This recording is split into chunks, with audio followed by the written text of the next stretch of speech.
दुनिया के सबसे बड़े डेजर्ट में ठीक इस जगह पर जहां मीलों दूर तक ना कोई शहर आबाद है, ना कोई बस्ती और हत्ता के कोई झोपड़पट्टी तक मौजूद नहीं है, यहाँ सैटेलाइट इमेज से एक अजीब पैटर्न बना देखा गया। एग्जैक्टली 45 मीटर्स का डायामीटर, बाहर की साइड पे 12 डॉट्स और ठीक सेंटर में एक डॉट देखा जा सकता है।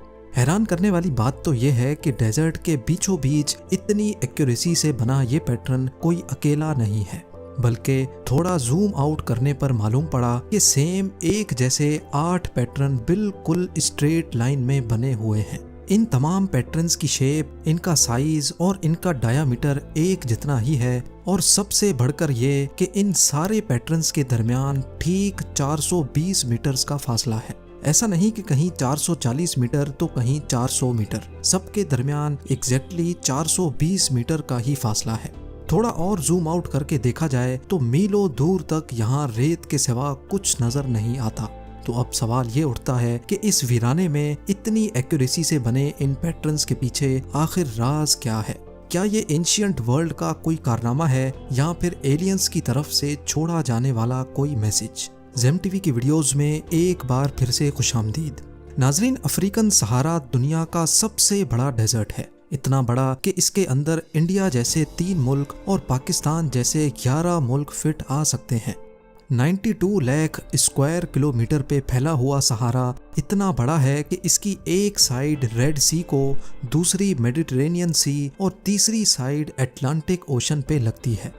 बड़ा होने के साथ साथ अफ्रीकन सहारा बहुत सख्त हालात से दो चार भी रहता है। दिन के वक्त 50 डिग्री सेल्सियस जितनी आग बरसाने वाली गर्मी तो रात को टेम्परेचर फ्रीजिंग पॉइंट से भी नीचे चला जाता है। इन हालात को अगर बर्दाश्त कर भी लिया जाए तो पानी की शॉर्टेज और खुश्क हवा यहाँ इंसान को जीने नहीं देती। यही वजह है कि सहारा में जो भी शहर आबाद हैं वो पानी के करीब करीब हैं और बाकी सारा का सारा एरिया बिल्कुल वीरान रहता है। ये गोल पैटर्न्स भी सहारा के ऐसे ही एक वीरान एरिया में देखे गए थे। सहारा का ये हिस्सा अल्जीरिया में आता है, जहां इन सलाह नाम की एक छोटी सी बस्ती से भी 160 किलोमीटर डीप में जाकर ये पैटर्न्स मौजूद हैं।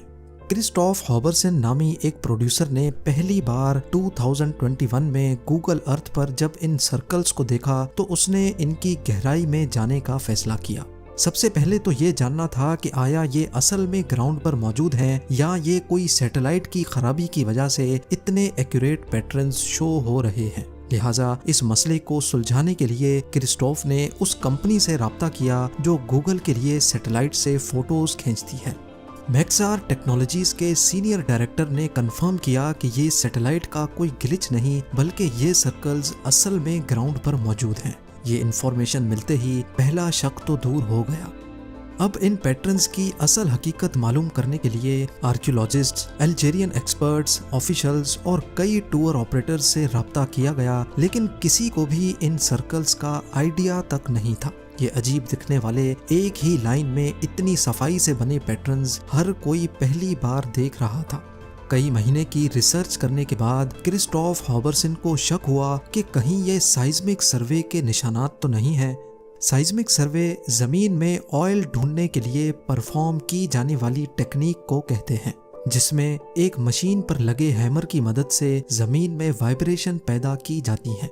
इन वाइब्रेशंस को साइज्मिक वेव्स कहा जाता है, जो जमीन के अंदर मौजूद जियोलॉजिकल स्ट्रक्चर से टकराकर वापस ऊपर की तरफ जाती हैं, जहां रिसीवर्स इन वेव्स को रीड करते हैं और फिर एक कॉम्प्लेक्स कंप्यूटर प्रोग्राम की मदद से ये पता लगाया जाता है कि जमीन के अंदर ऑयल है कि नहीं।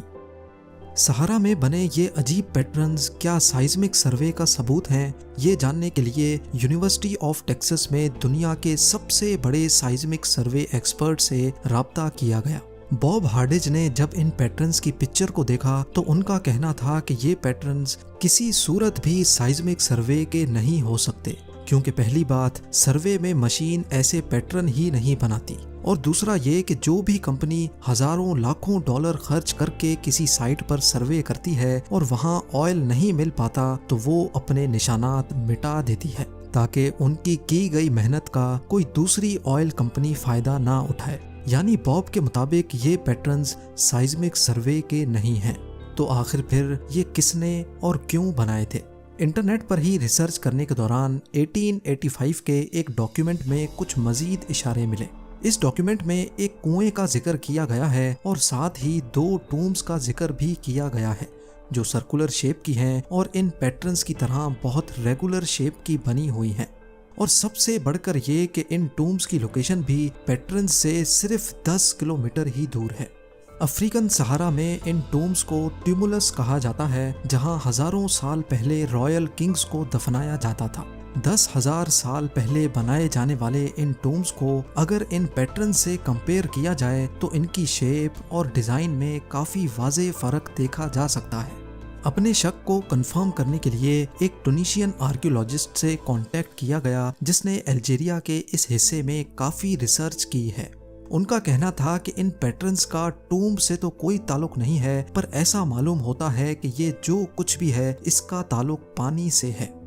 2,500 साल पहले रेगिस्तान में पानी निकालने के लिए एक टेक्निक इस्तेमाल की जाती थी जिसको फुगारा या फिर कनात कहा जाता है। इस टेक्निक में जमीन के अंदर पहले एक कुआं खोदा जाता था और फिर स्लोप पर कई शाफ्ट्स हवा गुजरने के लिए खोदी जाती थी। फिर स्लोप के बॉटम से कुएं तक एक और शाफ्ट खोदी जाती थी जिसमें से पानी होता हुआ ठीक यहाँ से आकर निकलता था। इस टेक्निक की मदद से बिना किसी मेहनत के खुद ब खुद पानी जमीन से निकाला जाता था, जो रेगिस्तान में खेती बाड़ी करने और जानवरों के लिए बहुत काम आता था। पहले तो ये समझा गया कि ये पैटर्न्स भी शायद कनात या फिर फुगारा हैं, लेकिन थोड़ी रिसर्च के बाद ही मालूम पड़ा कि रेगिस्तान में जहाँ कनातें पहले से मौजूद हैं उनके आखिर में कोई ना कोई आबादी होती है। आबादी नहीं तो हरियाली जरूर होती है, लेकिन इन पैटर्न्स के आखिर में क्या इनसे 160 किलोमीटर दूर तक ना कोई आबादी है और ना ही कोई हरियाली। कई महीनों की रिसर्च के बाद अभी तक इन पैटर्न्स का कोई ठोस सुराग ना मिल सका था। इतने में satellite imaging company Maxar technologies ने इन सर्कल्स की क्लियर और फ्रेश पिक्चर लेकर भेजी और इस नई पिक्चर में आखिरकार एक इशारा मिल ही गया। पैटर्न्स के आसपास गाड़ियों के टायर मार्क्स वाज़ेह तौर पे नजर आ रहे थे, यानी इसका मतलब ये था कि ये काम जिसने भी किया है वो यहाँ गाड़ियों में आया करते थे, और गाड़ियों का मतलब है कि ये चीज ज्यादा पुरानी भी नहीं है। खैर, अब इन पैटर्न्स की असल हकीकत जानने के लिए वो स्टेप उठाने का फैसला किया गया जिसको शुरुआत से ही अवॉइड किया जा रहा था। जी हाँ, सहारा की कड़कती गर्मी में इन पैटर्न्स के पास किसी को खुद जाना पड़ेगा। अल्जीरिया से ताल्लुक रखने वाले एक वीडियो जर्नलिस्ट ने ये काम अपने सर ले लिया, और क्योंकि ये एक इंतहाई मुश्किल एडवेंचर था इसीलिए कई महीनों पहले से इसकी तैयारी शुरू कर दी गई। यहाँ तक सिर्फ पहुँचना ही कम से कम 3 दिन का लगातार सफर है। कैमरा, कैंपिंग, कुकिंग और मेडिकल इक्विपमेंट के साथ साथ पानी के कैन्स और एक्स्ट्रा फ्यूल अरेंज करके सफर का आगाज किया गया। 2 दिन के लगातार सफर करने के बाद टीम अब इन सलाह तक पहुंच चुकी थी और यहाँ से आगे ना कोई रोड था और ना कोई रास्ता। जीपीएस की मदद से टीम ने इन पैटर्न्स का रुख करके रेगिस्तान में कदम रख दिया। कई घंटों के मुसलसल सफर के बाद रुकते और फंसते हुए वो अब आखिरकार अपनी मंजिल के करीब पहुंच चुके थे। वो टायर मार्क्स जिनको सैटेलाइट से देखा गया था वो भी जाहिर होना शुरू हो गए थे। जब टीम पहले पैटर्न पे पहुंची तो उनकी खुशी की इंतहा नहीं थी। जो सैटेलाइट से सिर्फ डॉट्स दिख रहे थे वो करीब 4 से 5 मीटर बड़े खड्डे थे जिनको शायद रेत डालकर बंद किया गया था। उन्होंने 8 के 8 पैटर्न्स को विजिट कर लिया। सब में 13 खड्डे एक ही डिजाइन में मौजूद थे, लेकिन इन पैटर्न्स में एक चीज ऐसी थी जो सैटेलाइट से नजर नहीं आ सकती थी, और वो थी मेटल की ये तारें। कुछ मेटल वायर्स को जमीन के अंदर से निकलते देखा जा सकता था, जिनमें से कुछ तो ऐसी थी जिनमें रबड़ स्लीव अभी तक चढ़ी हुई थी। अभी इन वायर्स का मामला किसी के समझ में आता कि वहां से एक अटैचमेंट स्ट्रिप मिली। ये स्ट्रिप आम तौर पे सामान को बांधने के लिए इस्तेमाल होती है, और उस स्ट्रिप पे एक स्टैंप लगी थी जिसपे कुछ लिखा हुआ था। जब उसको ट्रांसलेट किया गया तो मालूम पड़ा कि ये स्टैंप एक्सप्लोसिव और एम्यूनेशन बनाने वाली कंपनी की थी। जी हाँ, इन खड्डों में डायनामाइट था। ये डायनामाइट कब, क्यों और किसने डाला था, ये जानना बहुत जरूरी था। शूटिंग टीम को यहाँ से कैंड फूड के कुछ खाली कैन भी मिले, जिनकी बैक साइड पे सोपी के कंपनी का लोगो अभी तक मौजूद था। ये कैंड फूड की कंपनी आज भी मौजूद है। जब कंपनी से कांटेक्ट करके उनको खाली कैन की फोटो भेजी गई तो उन्होंने बताया कि ये पैकिंग 1958 की है, यानी आज से करीब 65 साल पुरानी। दो चीजें अब कंफर्म हो चुकी थी कि इन पैटर्न्स के अंदर एक्सप्लोसिव था और ये काम 1958 में किया गया था। लेकिन ऐसा करने की असल वजह क्या थी, ये जानने के लिए लोकल डेजर्ट गाइड से राब्ता किया गया, जिन्होंने शायद कभी यहाँ तक पहुँचने में किसी की मदद की हो। एक डेजर्ट गाइड ने बताया कि उसके वालिद भी एक डेजर्ट गाइड हुआ करते थे। जब उसके वालिद से इंटरव्यू किया गया तो उन्होंने बताया कि 1958 के आसपास जब वो जवान हुआ करते थे तब एक कंपनी के कुछ लोगों ने यहाँ खुदाई का काम किया था। वो अपनी गाड़ियों में आए थे और कई महीने यहाँ रहने के बाद वापस चले गए। इस गाइड को उस कंपनी का नाम सही से याद नहीं था, पर जहन पर जोर डालने के बाद उनको आखिरकार याद आ ही गया।